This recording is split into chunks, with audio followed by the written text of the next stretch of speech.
Alright you guys, so today's video we will be talking about my top 12 favorite books of 2023, and it was really difficult to just have 12. Like, I was putting all my favorite books, and I think, if I have to be honest, I think I have about 16, if not maybe 15 books that are my all-time favorites. But I know that I didn't want this video to be too long, so I just kept it to 12 favorite books. Yeah, y'all are ready? All right, let's get into it.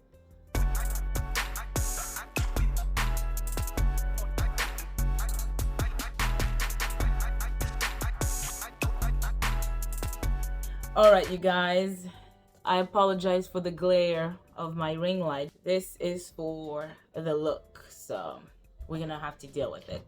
All right, you guys, coming straight from your one and only favorite Congolese booktubers. I challenge someone there. I actually would love to see more Congolese doing this whole booktube thing, because if I'm doing it, that means there are plenty Congolese girls out there and men who love to read books and would like to have a platform like that and have people like you watch their content. So if you're out there, Congolese booktuber, holler at me, holler at me. All right, it is 2024 and I'm hopeful and excited for all the books that I will be discovering this year. This is a fact about me, you guys. I only started buying so many books ever since I started this channel, but it's not unlike me to buy books. I've always bought books from the time I was like a teenager, but I essentially bought them with a bit of restraint, let's say. But ever since starting my channel, I simply let my inner spender and the crazy me, and I just went wild. And it's not a horrible thing. All I have to do now is, instead of buying more books, I simply have to reduce those books. So anyways, you guys, as I mentioned earlier, we're gonna go through my top 12 favorite books of the year. We're gonna just go through them because all of them I have reviewed them on this channel, and if you've been with me from the beginning till the end, you already know that all these books are 4-star rated. So first on this list, at number 12, drum rolls please, it is Josephine Baker. So Josephine Baker's Last Dance by Sherry Jones. Now, I recently read this book, and as you know, I have done a review on this book. Josephine Baker was a dancer. She was a musician during the jazz period. She started her story in the United States. She was also a civil rights activist. So Josephine Baker's story starts, I believe it was in South Carolina, Charlestown. But her story is a story of poverty, of struggle, like most black people during that time, early 1900s. She was born in like 1920.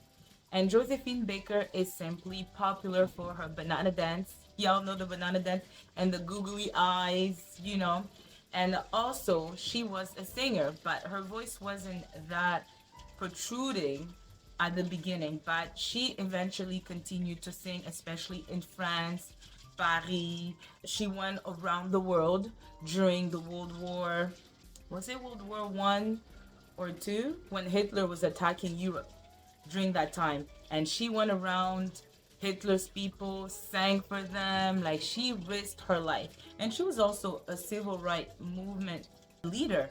At some point in her later years, once she established her citizenship as a French woman, she actually went back to the United States and she tried to perform there. She refused to participate or perform in segregated theaters. She wanted whites and blacks to be together while she sang.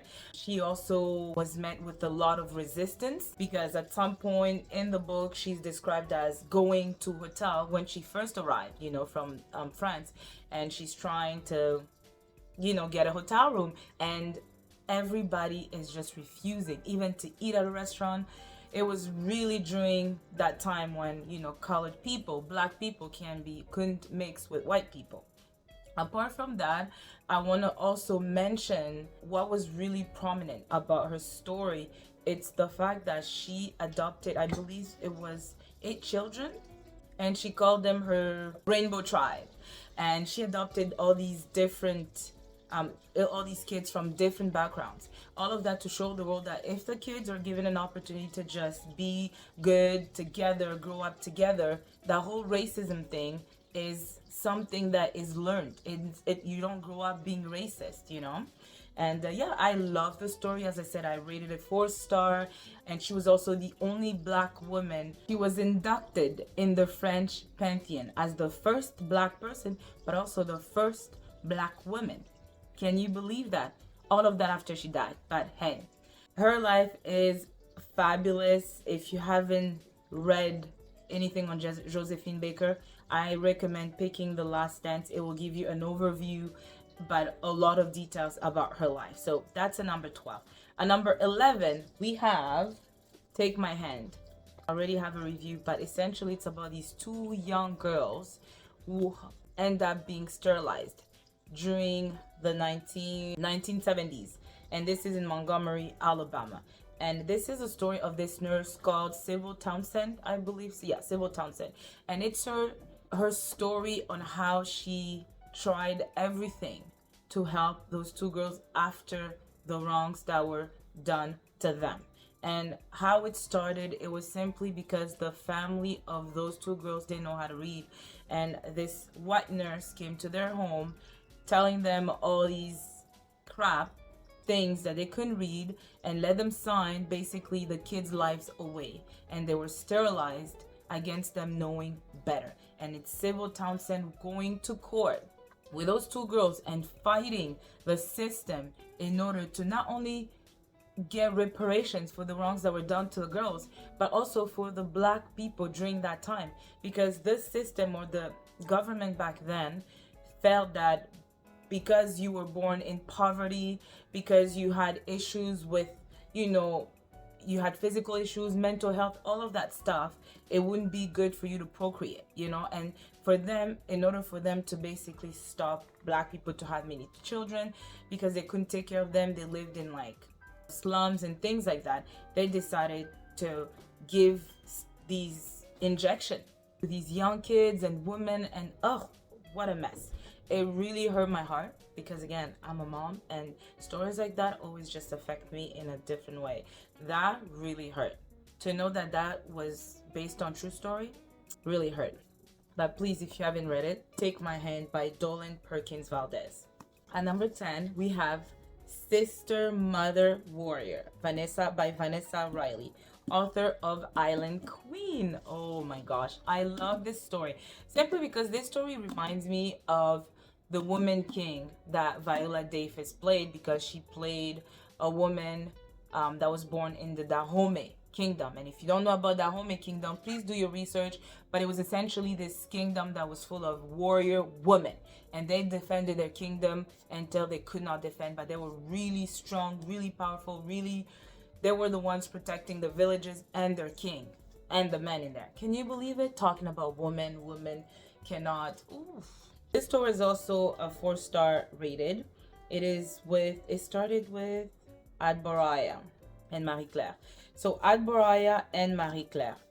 The story with Adboraya, as I said, it starts within the Dahomey Kingdom. I'm not going to go into details about it, but it starts in the Dahomey Kingdom, and basically she's betrayed and sold into slavery, and she is sent all the way to Haiti. Marie Claire is this woman who's born free. Obviously, she is mixed, and then she's born free. And the story of these 2 women will overlap throughout the years in the Haiti land. And you have the story of the Haitian Revolution that will also bring the story of Jean-Jacques Dessalines. And it is the story of, as I said, Marie Claire, Adboraya, Jean-Jacques Dessalines meeting in Haiti, and them fighting for their freedom. And you also have system of colorism. You have Marie Claire, and you have all of these issues of not only slavery, the trauma of slavery, what Adboraya had to live, and protecting Jean-Jacques Dessalines, because Jean-Jacques Dessalines is not Adbaraya's son. It's actually her friend's son who died on that plantation. But anyways, you guys, this story was really powerful because I love the way Vanessa Riley wrote the beginning of these women from the African continent onto their travel all the way to Haiti, and the way she spoke about the Haitian Revolution, how they took their freedom, the wars among French and the English, all of that good stuff. As I said, I have a review on that if you want to hear more about this, but if you haven't picked it up, please pick it up.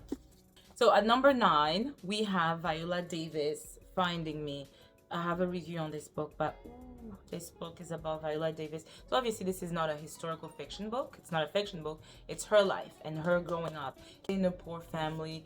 And oh my God, the things she talked about, how her dad was abusive, how she was molested, how they lived without heat in the house and sometimes sleeping on bed that was ridden with pee and cockroaches and living in such deplorable conditions, but yet being able to surmount all those challenges and obstacles and sufferings to become one of the most admired international actresses out there. She is renowned not only for How to Get Away with Murder, but her movies, The Help, and now Woman King, the Woman King, all of those movies, and she has a lot of accomplishments under her belt. She was won like the Tommy, all those awards. Again, I've talked about all of that in my review. It's also her story about, as a dark-skinned girl, she had to fight when she got to Hollywood, and how people were saying to her she wasn't like Hollywood pretty. She wasn't that pretty because she wasn't light-skinned, and her surmounting all of that. So this story, it was very striking, and I recommend, if you haven't read it, to pick this up. So at number 8, we have this book. It is His Only Wife by Peace Adzo Mehdi. Again, I have a review on this book, but it's essentially the story of Afi and Eli, and it's in Ghana, set in Ghana, and it's a small town romance gone, big town romance. And Afi is this young girl who is thrown into the meddling affairs of her family.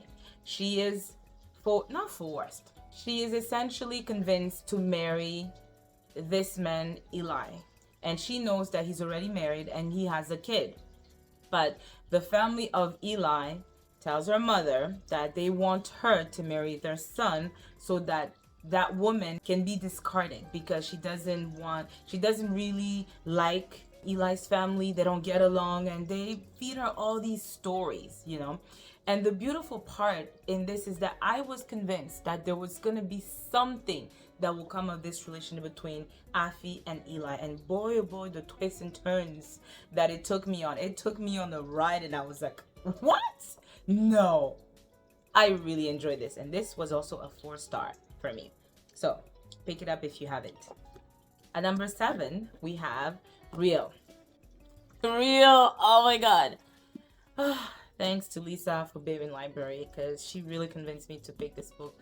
Oh my, guys, do not be fooled by the thickness of this book. The story was grandiose. I read Before I Let Go. That was my first book by Kennedy Ryan, and I loved it.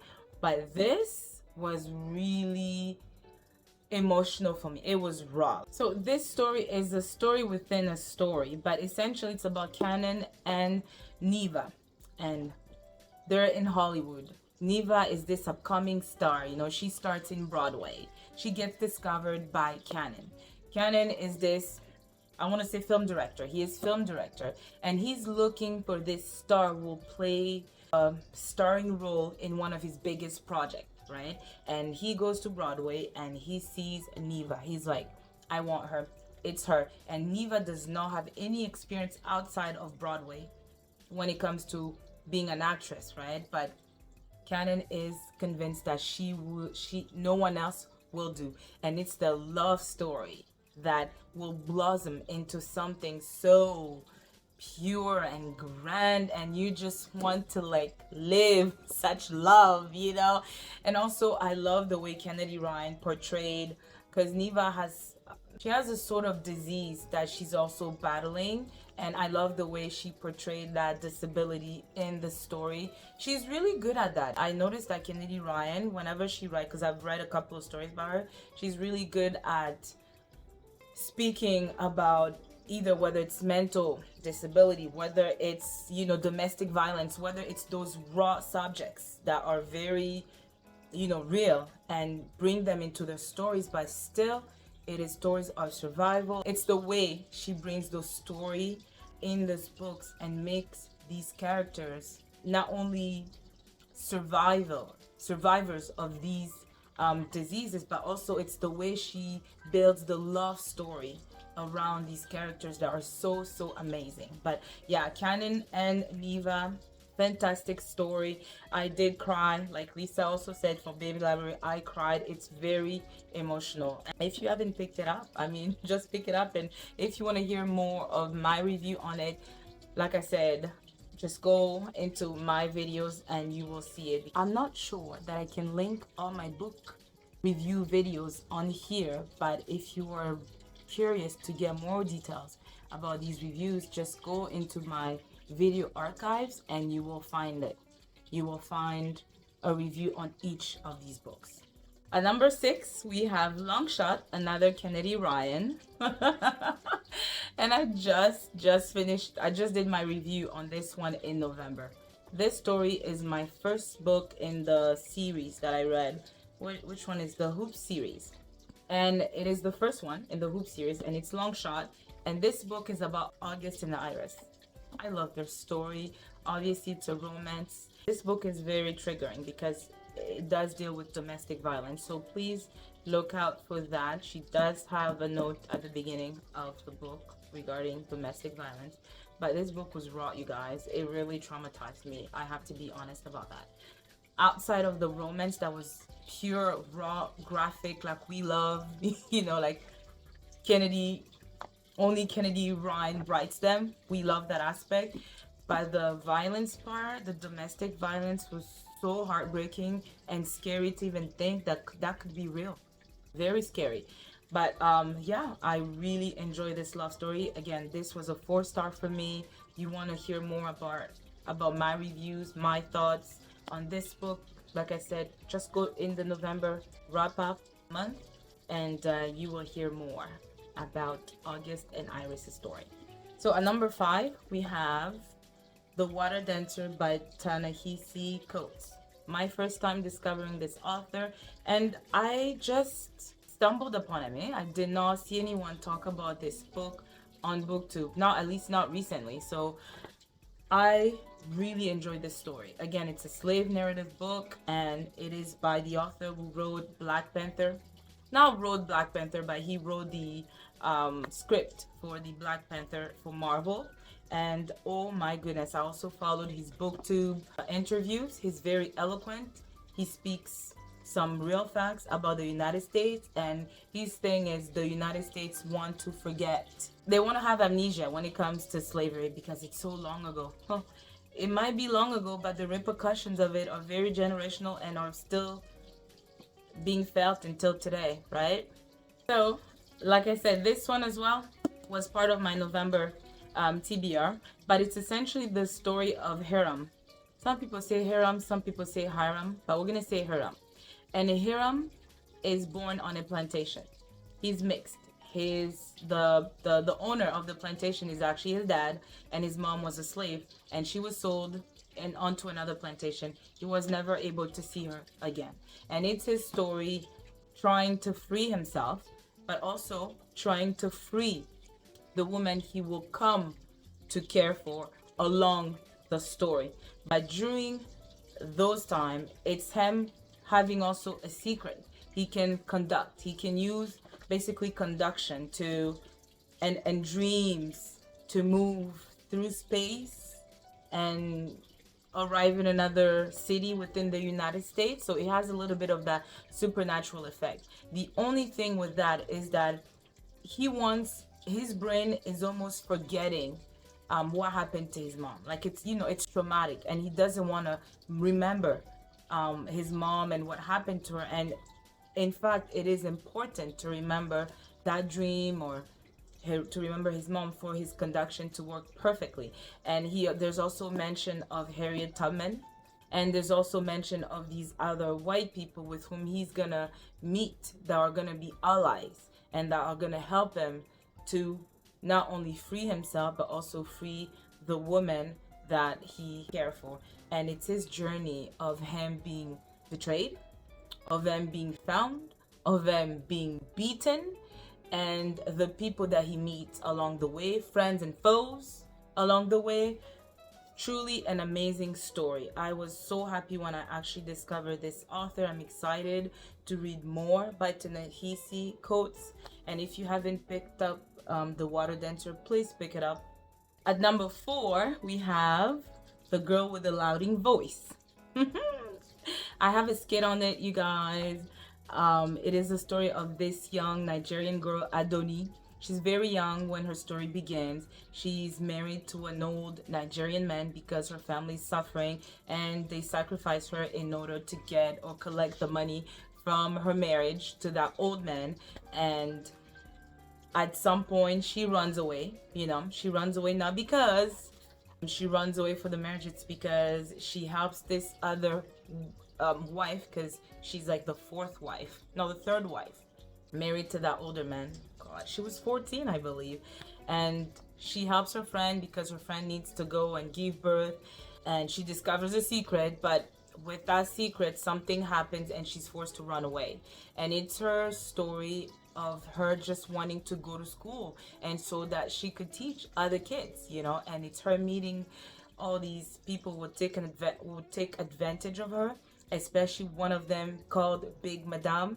And it's how her story of her suffering at the hands of this woman, but also meeting some friends, including this lady who will be responsible to catapult her story in a positive way than she had expected. And my gosh, I had so much emotions when I was reading the story, and I was just trying to imagine so many African children trying to just so many African children wanting to simply go to school, and marriage is not something that they aspire to, and how living in African families, that's not always, you don't always have that choice, you know, to not get married. So anyways, The Girl with the Loud Voice by Abidare.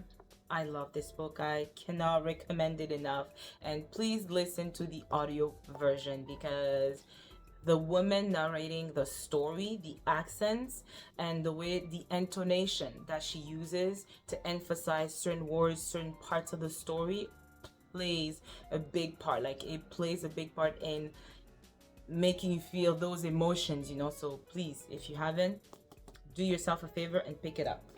At number 3, we have Stay With Me. I've already talked to you for this book, Stayed With Me. My God, it stayed with me. I was absolutely traumatized because it is the story of Yejide and Akin. It's a lovely story, again, in Nigeria. It's a young couple, who fall in love, right? Simple. But then a few years in their marriage, they're not able to conceive. Lord. Right after that, things start to happen that you just like, what the heck? What am I reading? What's going on? Okay. But in a good way, where you just like, you can't, like, I wanted to know what was gonna happen. Like, it's one of those page turner type of books, you know. You just want to know what's going to happen. The family of the husband decide to bring another girl, or force another woman, another wife, onto the husband of Yejide. And she has no choice but to accept. But there's also another secret that this husband is keeping. and he also does something that I'm like, oh my god, I will kill this man like 10 million times. Okay, but anyways, you guys, it is a wonderful story and it stayed with me literally. If you haven't picked it up, please pick this up. Stay With Me by Ayobami Adebayo. She's fantastic. Again, I have a thorough review on it where I'm gushing about this book. At number 2, we have The Three Mothers, How the Mothers of Martin Luther King Jr., Malcolm X, and James Baldwin Shaped the Nation. Now, this is not a fiction book, but it's essentially the true story of these three women and exactly what it says, how they shaped each lives. You know, they were behind all these prominent men that went and changed the world, and it's just, it packed, this small book that you see packed so much information. I was so shocked, and I rated this book like 4.75 out of 5. I loved it so much. It was discovering Malcolm's mom, whose story began in West Africa. It's discovering Martin Luther King's mother. It is discovering James Baldwin's mother and how she fought the abusive, she was in an abusive relationship, and how James Baldwin grew up not wanting to be like his dad, but also in his writing he talks about that, about how these black men wanted to do so much for the family, but the system just kept, you know, not giving them the opportunity, and they were frustrated. You know, you understand that. You understand Martin Luther King's way of using the whole, I guess, the whole non-violent way to share his message of togetherness with black people and white people, and his dream and his mom's influence, and how she was like killed in the church. Oh, this story. And she Anna Malaika Tubbs talked about like slavery. She talked about women's body being used by men and being decided upon, and how it was, they didn't own their bodies until today, and how black women are still perceived as being able to tolerate so much pain. Like, I mean, this book had me, ooh, my heart, you know. So please, I recommend this book like 10 million times. Like, I highly recommend to read this book, please. All right, you guys, that's it. My number one, you guys, my number one. Oh, I'm excited to show you guys. Drum roll, please. And my top 1 favorite book of 2023 is simply this book, A Spell of Good Things by Ayobami Adebayo. Stay with me in this. This book was fictional history, but the way she wrote this story, I was absolutely floored. I cried, I laughed, I was scared, I was traumatized, I was simply affected on everything. You know, it was the characters. It was Eniola, this young boy who's living in poverty, who has parents that are trying to bring him and his sister to school, and what they're doing and going through in order to accumulate those money to pay the school fees. It's the flagging that happens at school. It's not that it's parents beating these kids. It's these strangers, these teachers having the right to whip these kids. It's that part that just like, it is the part where at some point he's asked to go beg in the streets. You feel me? Do you understand how low does this family have to go in order to provide for the family? Oh, no. And Raula, she's studying to be a nurse. She's coming from a good family, but then she has this relationship with this man. On the surface, it looks great. You know, they look happy, they look in love. And she has her mom, her family wanting to marry him. But then her sister sees through her and tells her to come out clean. But she won't. That guy, no good for her. And the end, oh my God. The end, ooh. I was like, no, she didn't, but she did. I wish I could tell you she did not, but she did. And this, I have goosebumps just thinking again about this story. It really marked me, you guys. So if you haven't picked this up, please pick it up, okay? There you have it, you guys. I hope you like this video. I hope you enjoyed it. I mean, leave me any comments regarding any of these books that that I mentioned. If any of these books also you felt that the rating was appropriate or not, let's share. Let's exchange, you know, on the comments below. But in the meantime, you guys, again, I wish you a fantastic year, and I hope to see more of you. So that means please share this video. All right, okay, on this note, please like, comment, subscribe, and share, and I will see you in my next